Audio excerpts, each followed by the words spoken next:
The Islamic jihadists from ISIS shocked the world again this week.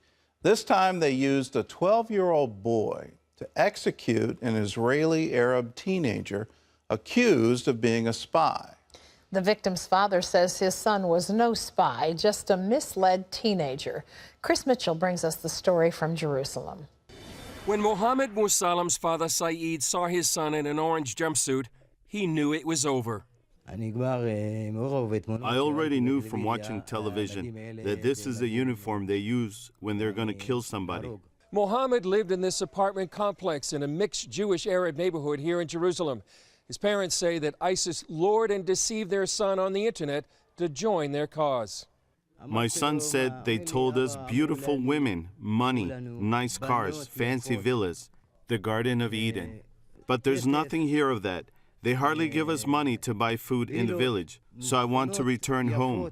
Mohammed flew to Istanbul, crossed the Turkish border into Syria, and joined ISIS. After realizing ISIS's promises were just lies, he tried to escape. His father sent him money to help, but then saw the picture of his son in an orange jumpsuit. The 19-year-old met his doom at the hands of what ISIS calls a cub of the caliphate.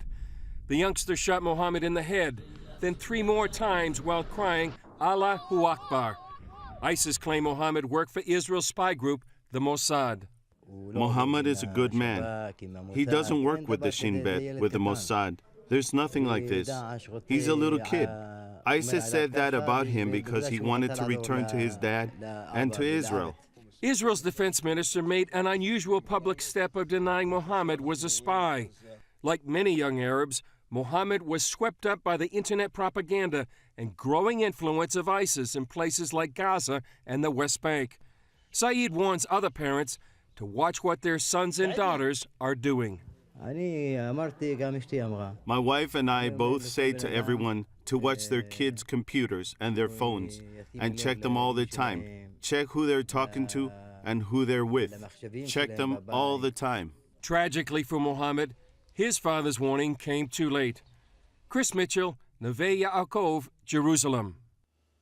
Well, ISIS has now officially joined forces with another radical Islamic terrorist group. Wendy Griffith has that story from the CBN newsroom. Wendy? That's right, Gordon. ISIS has accepted a pledge of allegiance from Boko Haram, the radical Islamic militia in Nigeria. That move came Thursday as both groups have suffered some military losses in recent days. Boko Haram offered its allegiance to ISIS last weekend, and ISIS accepted Thursday, proclaiming that its caliphate has expanded to West Africa now and that, quote, no one can stand in its path. Well, as we have reported here on CBN, ISIS has been persecuting ancient Christian communities in the Middle East, driving thousands from their homes and kidnapping hundreds more. One prominent church leader from the Assyrian Church of the East visited Washington this week with an urgent plea for help. Gary Lane has that story. Bishop Mar Awal Royal leads the Assyrian Church of the East Diocese of California. In Washington, he warned that immediate action must be taken to help Middle Eastern Christians before it's too late. We have a systematic destruction of the ancient Assyrians, if you will, through the artifacts, and also of the modern Assyrians, the modern Assyrian Christians. This is a plan that's very calculated, very systematic, and I would add that it could be defined as genocide. Bishop Royal suggests without strong, decisive action from the West, Assyrian Christians, one of the oldest Christian communities in the world, could face annihilation. He says what Middle East Christians are facing today is martyrdom truly defined. We are going back to the early church, to what we read about in the book of Acts, to the martyrdom of St. Stephen. In late February, ISIS drove 5,000 Assyrian Christians from their homes in northeastern Syria, in and around the city of Tal Tamr. As many as 350 of them were kidnapped. CBN News terrorism analyst Eric Stakelbeck is the author of the new book, ISIS Exposed. He says only strong leadership and a forceful response against ISIS will save the ancient Christian communities. They need to be decisively crushed. I think what we did in World War II with the German war machine, the Japanese war machine, we crushed them, we demoralized them, their ideology was proven bankrupt. They were defeated, soundly defeated. We need to do that with ISIS right now. Bishop Royal says people around the world also need to pray. We should pray for the immediate release of the innocent children and women and elderly who have been kidnapped. We need to pray that the governments in the West will feel the urgency of the matter and act accordingly. And also we should pray for our enemies. That may be difficult to say. We should pray for those who are perpetrating these atrocious acts against the Assyrian Christians, because Christ has taught us to do so. Gary Lane, CBN News. Thanks, Gary.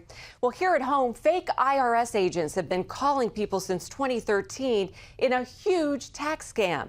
One IRS official says it's the largest such scam in the agency's history. The fake agents tell people that they owe taxes and say they have to pay those taxes right away by a prepaid debit card or a wire transfer. They also threaten people with being arrested, losing driver's licenses, or other penalties. The IRS points out it contacts people by mail and never asks payment by a debit or credit card or a wire transfer. Well, from the first electronic general-purpose computer back in 1946, which weighed, get this, 30 tons, to modern PCs and smartphones, to the unveiling of Apple's iWatch this week, technology has been getting faster, smaller, and more powerful. And it's even leading to chips in your own body that you could use to buy and sell. Mark Martin brings us that story. The first big electronic computer, built in 1946, filled a 30 by 50 foot room, contained 18,000 vacuum tubes, and weighed more than 30 tons. Technology has come a long way. Newsreel audiences marveled at the stories of the mathematical wizardry of these magic brains. Huge magic brains that were followed by mainframe computers and eventually led to desktop computers, laptops, and then smartphones and tablet computers. The latest tech headline, the Apple Watch, announced this week. It's more than just a watch. It has processing abilities like a computer and communication abilities like a smartphone. It also has Apple Pay capabilities. With the built-in speaker and microphone, you can receive calls on your watch. I have been wanting to do this since I was 5 years old. Smaller and smaller technology, yet more powerful with each advance.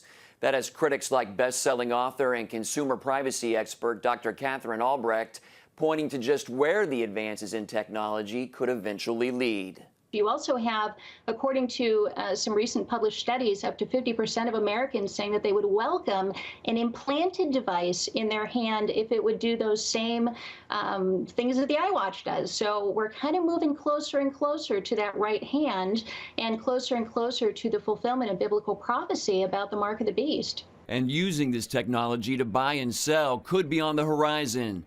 In Finland recently, the CEO of a major corporation claimed to be the first person to accept digital payment into his hand implant in the form of Bitcoin. It's certainly gaining momentum. The proponents of this claim that up to 1,000 people worldwide have been implanted with this technology, and they're really saying this is the wave of the future. Mark Martin, CBN News. Thanks, Mark. Well, I don't know, Gordon. I don't know if I'd like to get, calls on my watch. I don't even wear a watch anymore. Well, I don't wear a watch, but that's just because I have a smartphone now, and it tells me the time. Don't get one of these implants. The RFID signal that it puts out is readable, and they're even saying for the new chips that are on our credit cards, we need to have some kind of shield around them to prevent readers from just picking up that data. Don't walk down this road right now. This is not the way to go. Guards at the gate of Robins Air Force Base in Georgia have been ordered to stop telling visitors to, quote, have a blessed day. The change came after a man who called himself a non-religious member of the military notified a group called the Military Religious Freedom Foundation about the greeting. The group's president told officials at the base that non-religious troops were outraged about the greeting, and the officials changed the policy. Now the guards will simply say, have a nice day.